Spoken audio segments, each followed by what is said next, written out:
오늘 하나님 말씀을 선포합니다. 하나님 말씀은 사도행전 제2장입니다.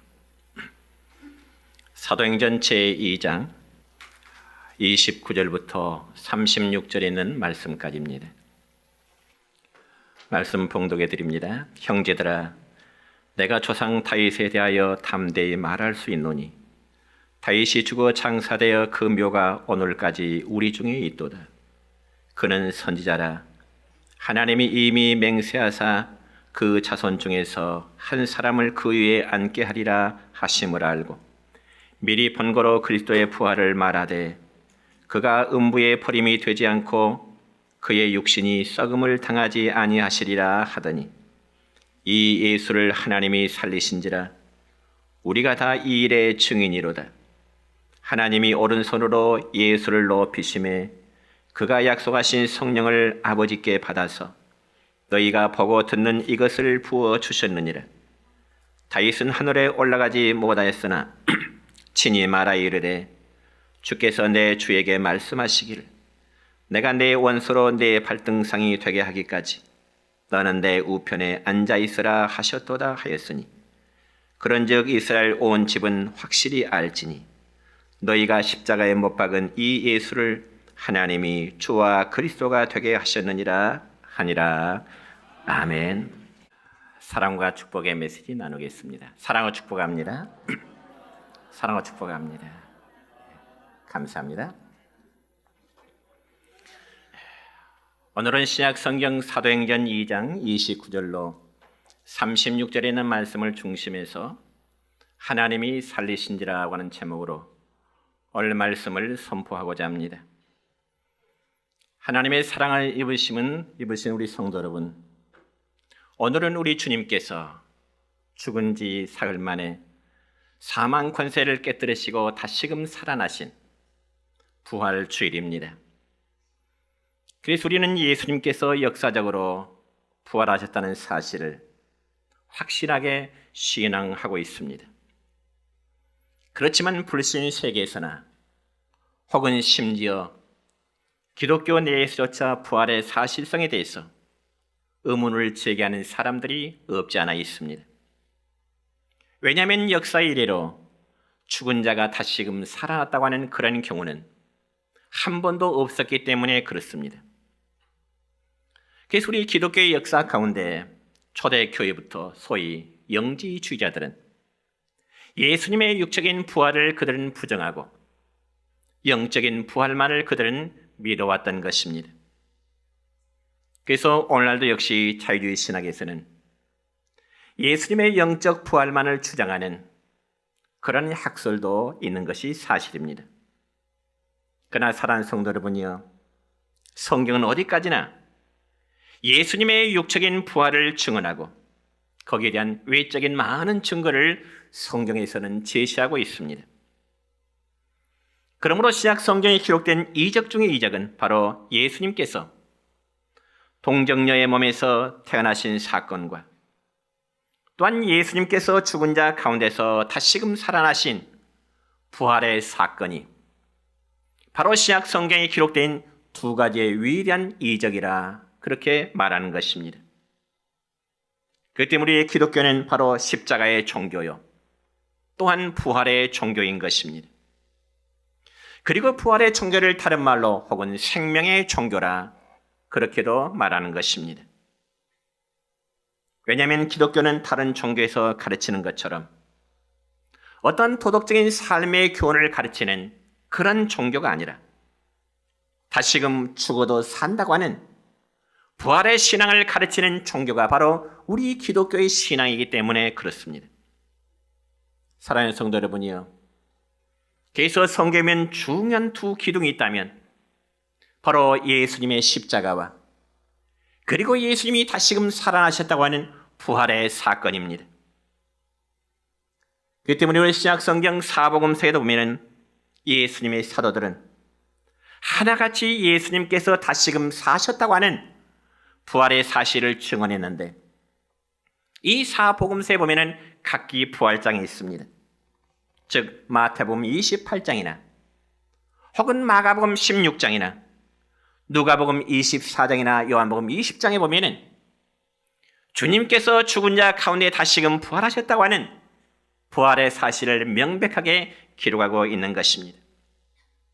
그러면 오늘날 많은 성도들 가운데는 예수님의 사랑과 예수님의 교훈만 믿으면 되지 굳이 예수님의 부활에 대해서는 잘 믿지 않으려고 하는 그러한 경우들이 없지 않아 있는 게 사실입니다.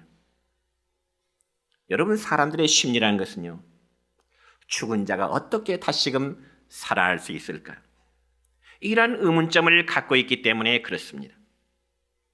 예를 들어 오늘 우리의 주변에서 그런 일이 한번 있었다 한번 가정해 볼까요? 만약 어떤 사람이 죽었다고 했는데 장례 절차를 치르고 땅을 파고 그 다음에 하관을 하는데 갑자기 관 속에서 무슨 소리가 난다면 아마 기절초풍할 것입니다. 그러면 왜 그런 일이 일어나지 않을까요? 한번 죽은 자는 절대로 다시금 살아날 수 없다고 하는 그러한 인식 때문에 그렇습니다. 그렇지만 예수님은 죽은 자 가운데 이미 장사되었고 그분이 예언하신 대로 구약의 모든 선지자들이 예언한 바대로 주님은 다시금 3일 만에 살아나셨습니다. 믿습니까? 그리고 예수님의 살아나심은 이미 구약의 선지자를 통해서 하나님이 말씀을 하셨고 또한 예수님이 자신이 예언하신 바대로 그 예언의 사건들이 이루어지게 된 것입니다.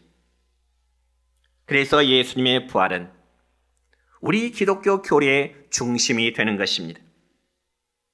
만약 예수님께서 죽으심 이후에 다시금 살아나는 그 부활의 사건이 없었다면 그는 우리에게 구원의 주님이 될 수가 없는 것입니다.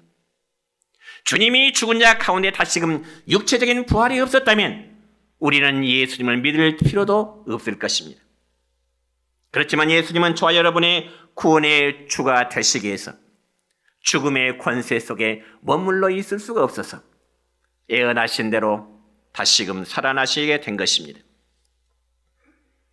그러므로 예수님은 처음부터 우리를 위해서 대속의 죽음으로 죽기 위해서 오셨고 또한 주님은 다시금 살아나시기 위해서 우리 가운데 오신 것입니다. 그래서 신약 성경에 바울 사도는 고린도전서 15장 14절의 말씀 보면은 이렇게 증언하고 있습니다. 시작. 그리스도께서 만일 다시 살아나지 못하셨으면 우리의 전파하는 것도 헛것이요 또 너희의 믿음도 헛것이며 말씀합니다. 또한 고린도전서 15장 17절 말씀 또 읽겠습니다. 시작. 그리스도께서 다시 살아신 일이 없으면 너희의 믿음도 헛되고 너희가 여전히 죄 가운데 있을 것이요. 아멘. 그렇습니다. 주님께서 다시금 육체적인 부활의 사건이 없었다면 우리의 믿음은 헛것이 될 수밖에 없고 우리는 여전히 죄의 지배 속에 살아갈 수밖에 없다는 말씀입니다. 그러니까 아무리 오랜 세월 동안 믿음의 생활하고요. 그리고 교회 안에서 중요한 여러 직책을 가졌다 할지라도 부활하신 주님을 믿지 못한다면 그 믿음은 믿음으로 볼 수가 없는 것입니다. 그리고 성경에 증언하기를 그런 믿음은 헛것이라고 말씀하고 있습니다. 사랑하는 성도 여러분이요, 우리 예수님의 부활하심은 교회가 이 땅에 존재할 만한 유일한 이유가 되는 것입니다. 그렇다면 여러분, 우리는 예수님의 부활을 묵상하기 전에 다시금 예수님의 죽음에 관해서 한번 생각해 볼 필요가 있습니다. 예수님은 저와 여러분의 죄를 대신해서 십자가에 달리셨습니다. 믿으십니까? 예수님 자신의 죄가 아니라 목사인 저의 죄, 우리 여러분 각자의 죄를 위해서 주님은 십자가에 달리셨습니다. 그리고 주님이 십자가에서 마지막 숨을 거두셨을 때 예수님의 시신을 무덤에 장사하고자 하는 사람은 예수님의 형제들이 아니었습니다. 아니, 예수님과 3년 동안 동거동락했던 예수님의 제자도 아니었습니다. 성경에 보니까 예수님의 시신을 장례하는 사람은 아리마대 사람 요셉이라는 사람이었습니다.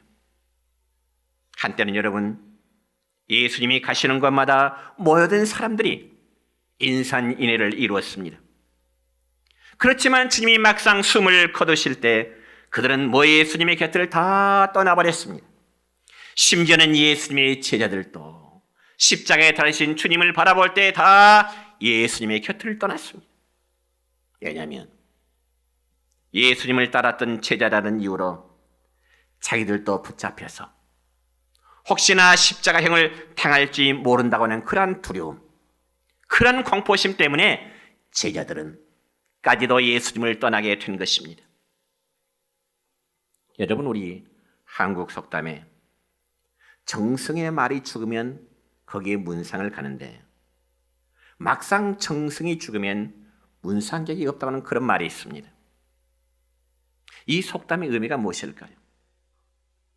여러분, 정승 집에서 키우는 말이 죽으면 그래도 그 정승의 눈에 잘 보이게 해서 문상을 가야 되지만은 막상 정승이 죽으면 더 이상 별 볼 일이 없다는 식입니다. 이와 마찬가지로 한때는 예수님의 말씀을 듣고자 했던 그 많은 사람들이 결국 그들 자신의 생명에 위협을 당할 것 같으니까 다 뿔뿔이 흩어지고 얼굴을 감추어버린 것입니다. 다시 말씀드리지만은 3년 동안이나 알뜰히 키워놓은 제자들도 자기들의 신상 위협 때문에 장례식도 떳떳이 나타내지를 못한 것입니다. 이게 바로 죄성을 가진 연약한 인간의 모습입니다. 그러나 예수님은 이처럼 무리들과 제자들의 배신을 받으시면서 마지막 장사 진행받았는데 이는 예수님 자신이 유월절 어린 양으로서 속죄의 제물이 되셨음을 말씀하게 되는 것입니다. 그리고 예수님의 속죄의 완성은 다시금 부활하심으로 나타나셨습니다. 이 사실을 믿으시길 바랍니다. 그렇다면 이제 우리는 예수님께서 부활하실 때 그 상황을 다시 한번 상상해 볼까요? 여러분, 예수님께서 무덤에 묻히신 지 사흘째 되던 이른 새벽 시간입니다. 그때 막달라 마리아를 비롯한 다른 몇 명의 여인들은 예수님의 시신에 향유를 바르기 위해서 무덤을 찾아갔습니다. 그러나 예수님의 무덤 앞에 이른 막달라 마리아는 깜짝 놀랐습니다. 왜냐하면 예수님의 무덤문을 가로막고 있어야 될 큰 돌이 이미 옮겨져 있었기 때문에 그렇습니다. 그래서 마리아가 근심 중에 있을 때 누가복음 24장 5절 6절의 말씀을 보면은 하나님의 천사가 막달라 마리아에게 이렇게 말합니다. 시작. 어찌하여 살아있는 자를 죽은 자 가운데서 찾느냐? 여기 계시지 않고 살아나셨느니라. 아멘. 예수님은 무덤 속에 묻혀 계심이 아니라 그분은 여기 계시지 않고 살아나셨느니라. 분명히 무덤에 계셔야 될 예수님의 시신이 다시금 살아나셨다는 겁니다. 그리고 무덤 속에 예수님은 안 계신 겁니다. 그러자 마리아는 제자들이 모여있는 곳으로 정신없이 뛰어갑니다. 그리고 예수님의 시신이 무덤 속에 있지 아니하고 그분이 살아 생전에 하시던 말씀대로 다시금 살아나셨다고 하는 그 부활의 소식을 마리아는 제자들에게 전하게 되는 것이죠. 그러면 막달라 마리아를 통해서 예수님이 다시금 살아나셨다고 하는 부활의 소식을 들었던 제자들의 모습은 과연 어떠했을까요? 예수님의 죽음 때문에 자신들도 체포될 것을 염려한 나머지 한 다락방에 모여서 그들은 숨을 죽이면서 외부와 차단하고 있었을 것입니다.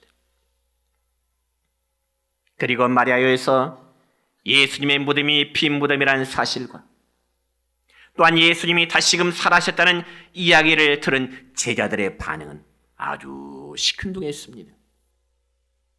그래서 누가복음 24장 11절의 말씀 보면 이렇게 기록됩니다. 시작.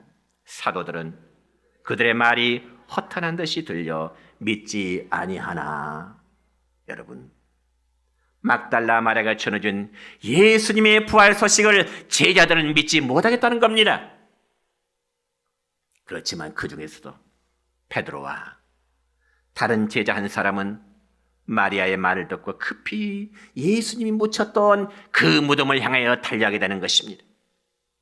그런데 그곳에는요, 예수님을 장사할 때 입혀드렸던 세마포옷과 머리를 쌓았던 수건만이 그 자리에 고이 켜져 있었습니다. 그리고 예수의 모습은 보이지 않는 것입니다. 사랑하는 성도 여러분이여, 무덤 속에 예수님은 왜 안 보일까요? 그분은 역사 속에서 부활하셨기 때문에 그렇습니다. 믿으시기 바랍니다. 그리고 부활하신 예수님은 가장 먼저 두려워 떨면서 외부와 차단하고 있는 다락방을 주님은 친히 찾아가십니다. 그러면서 주님은 그 제자를 보시면서 하신 말씀이 너희에게 평강이 있을지어다. 너희에게 평강이 있을지어다. 너희들 지금 두려워 떨고 있니? 두려워 떨고 있니? 주님이 그 말씀이 아니라 너희에게 평강이 있을지어다. 그런데 그 자리에 제자 토마는 없었네요. 뭐하러 가는지 모르겠어요. 그러고 나서 예수님은 제자들 곁을 떠나시는데 한참 후에 토마가 제자들이 있는 곳에 돌아오게 됩니다. 그때 다른 제자가 토마에게 다시 사신 예수님께서 자기들을 찾아오신 그 이야기를 토마에게 전합니다. 부활하신 주님이 우리를 찾아오셨다고. 그때 토마의 반응이 어땠을까요? 아, 정말 오셨어? 정말 살아나셨어? 긍정적인 반응이 아니라 요한복음 20장 25절 하반절의 말씀을 보니까 이러한 반응을 보입니다. 시작. 내가 그의 손에 못자국을 보며 내 손가락을 그 못자국에 넣으며 내 손을 그 옆구리에 넣어보지 않고는 믿지 아니하겠노라. 여러분, 이 말씀을 보면요, 토마가 동료들의 말만을 듣고는 도무지 예수님이 다시금 살아셨다는 그 사실을 믿지 못하겠다는 겁니다. 그래서 자기가 직접 예수님의 자기의 못 박힌 곳에 자기의 손가락을 한번 넣어봐야 되겠고, 예수님의 옆구리에 창 찔린 옆구리를 자기가 만져봐야, 확인해보지 않고는 부활하신 주님을 믿지 못하겠다는 것입니다. 그러니 제 중에 이 토마는 굉장히 어떤 감각적인 사람이고, 그리고 시각적인 것을 요구하는 사람이었습니다. 내가 내 눈으로 직접 보지 않고는, 내 손을 만져보지 않고는 부활하신 예수님을 믿지 못하겠다는 겁니다. 그런 일이 있은 이후에 8일이 지난 후 다시금 예수님은 제자들이 모이는 곳에 찾아오셨습니다. 첫 번째 제자들을 찾아오신 이후에 떠났다가 8일째 된 날 또 찾아오셨어요. 요한복음 20장 27절에 보면 주님은 제자 토마에게 이렇게 말씀하십니다. 시작. 내 손가락을 이리 내밀어 내 손을 보고 내 손을 내밀어 내 옆구리에 넣어보라. 그리하여 믿음 없는 자가 되지 말고 믿는 자가 되라. 아멘. 부활하신 주님을 자기 눈으로 꼭 보아야만 믿겠고 만져보아야만 믿겠다고 하는 그런 믿음이 아니라 보지 않고서도 믿으라. 그때서야 토마는 무릎을 조아려 고백합니다. 뭐라고요? 나의 주시오, 나의 하나님이십니다. 주님은 나의 주님이시오, 주님은 나의 하나님이십니다.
여러분, 우리 기독교는 생명의 종교이고 또한 부활의 종교이기 때문에 예수님의 부활이 없었다면 인간들은 죄와 멸망의 자리에 그대로 살아갈 수밖에 없습니다.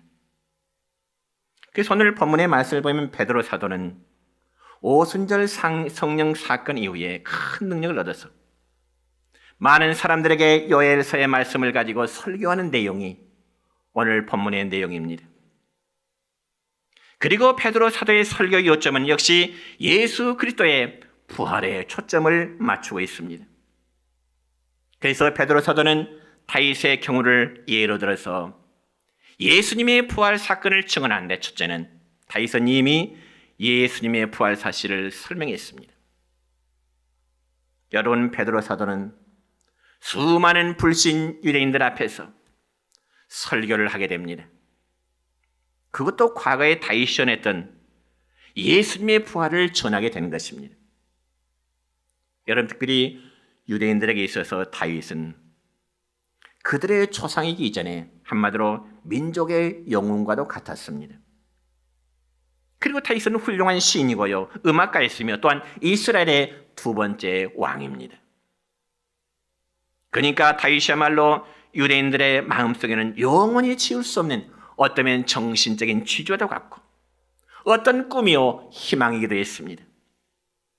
또한 그들은 그들의 역사 속에 다윗 왕을 가졌다는 것 그 하나만으로도 민족적인 긍지를 가지고 살았던 사람들이 바로 유대인들이었습니다. 그런데 이 시간 본문의 말씀 보면 베드로 사도는 오순절 이후에 첫 번째 설교를 하면서 요엘서의 말씀을 인용하면서 놀랍고도 새로운 사실 하나를 선포하고 있습니다. 그러면 그 사실이 무엇일까요? 오늘 본문 29절부터 31절까지의 말씀입니다. 시작.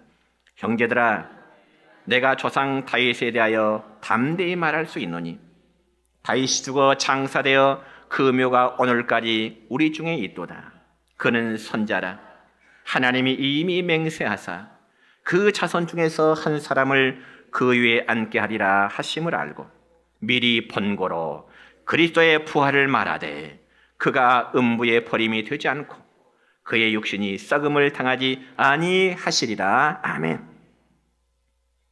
여러분, 이 말씀 보면은요, 다윗은 예수님께서 우리 죄를 위해서 죽으셨다가 3일 만에 다시금 부활하실 사건에 있어 애언을 하고 있습니다. 구약의 인물 다윗이요.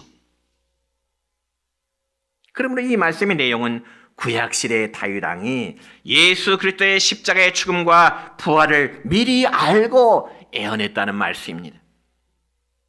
이와 마찬가지로 베드로 사도 역시 예수님의 죽으심은 어떤 사회적인 범죄 혹은 정치범으로 사형당하심이 아니요 갑자기 유명인사가 됨으로 인해서 시기와 질투로 인해서 예수님이 죽으셨다고 증언하지 않습니다. 이처럼 베드로 사도의 설교를 듣는 유대인 청중들은 큰 충격을 받게 됩니다. 왜냐하면 이스라엘 민족의 대표였던 다윗이 이미 예수님의 죽으심과 예수님의 부활을 애언했다는 것이 너무나 놀라웠기 때문에 그렇습니다. 그래서 그들은 하나같이 고백하기로, 형제들아 우리가 어찌할꼬? 형제들아 우리가 어찌할꼬? 회개 역사가 일어났고요, 또한 새로운 생명의 역사가 일어나게 된 것입니다. 그러므로 예수님의 고난과 부활은 약속의 성취고 또한 선자들이 선포했던 애언의 성취가 되는 것입니다.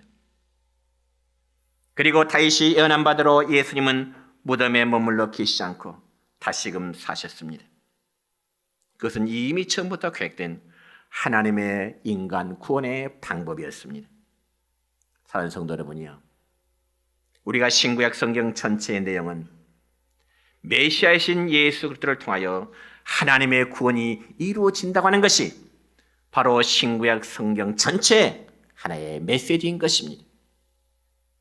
그래서 구약 성경은 오실 메시아가 고난을 받으시고 그리고 죽으신 후에 다시금 살아나실 것을 말씀하셨고, 반면에 신약 성경은 메시아신 예수님이 말씀대로 고난을 받으시고 다시금 살아나심을 말씀하고 있습니다. 결론적으로 예수님은 구약의 모든 말씀의 신구약 성경의 모든 핵심은 그리스도의 고난과 죽음과 부활이다 하는 것입니다. 바로 다윗은 이러한 예수님을 전했습니다. 뿐만 아니라 오순절 성령 강림 사건 이후에 제자들 역시 이제는 생명을 걸고 예수 부활의 사실을 증언했던 것입니다. 다른 것 전하지 않았어요. 그러므로 예수님의 부활은 다시금 강조합니다. 역사 속에서 이루어진 역사적인 사건입니다. 예수님의 부활은 결코 영적 부활이 아닙니다. 그렇다면 오늘 이 시대에 우리가 전하는 바 예수님은 어떤 예수님으로 전해야 될까요? 역시 그분은 부활하셨다고 전해야 됩니다. 저는 엊그제 금요일날 또 전도하면서 다른 때는 예수님의 이런저런 이제 전도했지만 고난주가 아니고 부활절이기 때문에 역시 전도의 내용도 예수님은 우리를 위해서 고난받으셨습니다. 그분은 죽으셨습니다. 다시금 부활하셨습니다. 오늘 처음에 나오신 우리 죽상분들도 들으셔서 아실 겁니다. 너무나 감사해요. 여러분, 부활하신 주님을 전한 결과 베드로 사도가 부활하신 예수님을 전할 때 그 결과는 수천 명이 변화되고 예수님께 돌아오는 역사가 있었습니다. 이게 바로 부활 신앙을 믿는 자들에게 나타나는 현상임을 믿으시기 바랍니다. 두 번째로 다윗은 부활하신 예수님을 설교할 때 그 부활하신 예수님을 하나님이 살리셨다고 증언합니다. 누가 살리셨다고요? 누가요? 하나님이 살리신지라. 오늘 설교의 제목입니다. 32절의 말씀입니다. 시작. 이 예수를 하나님이 살리신지라. 우리가 다 이래 증인이로다. 아멘.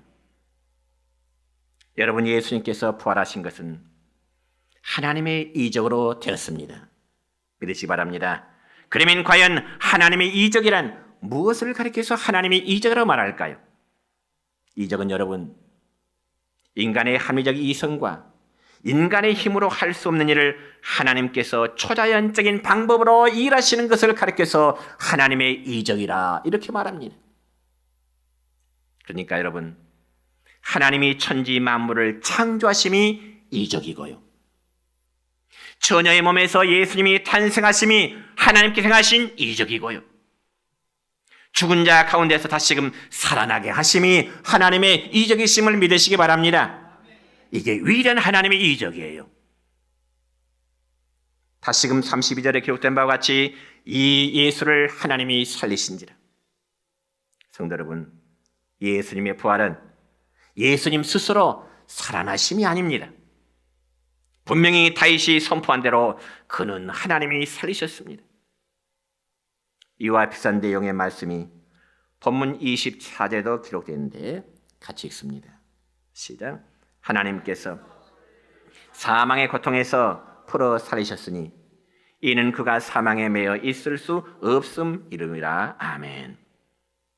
하나님께서는 사망 가운데 있는 예수님을 풀어내셨다, 살리셨다고 말씀합니다.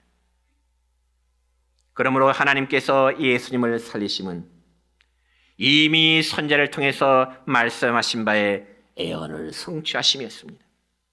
그래서 베드로 사도도 역시 다윗이 선포했던 바 그대로 예수님의 부활을 선포하게 된 것입니다. 물론 베드로가 예수님의 부활 사건을 전할 때 어떤 사람들은 이렇게 생각했을 것입니다. 어떻게 죽은 자가 다시금 살아날 수 있을까? 어떤 면에서 냉소하게 됐을 것입니다. 그럼에도 베드로는 사도는 이 예수를 하나님이 살리셨다고 말씀합니다.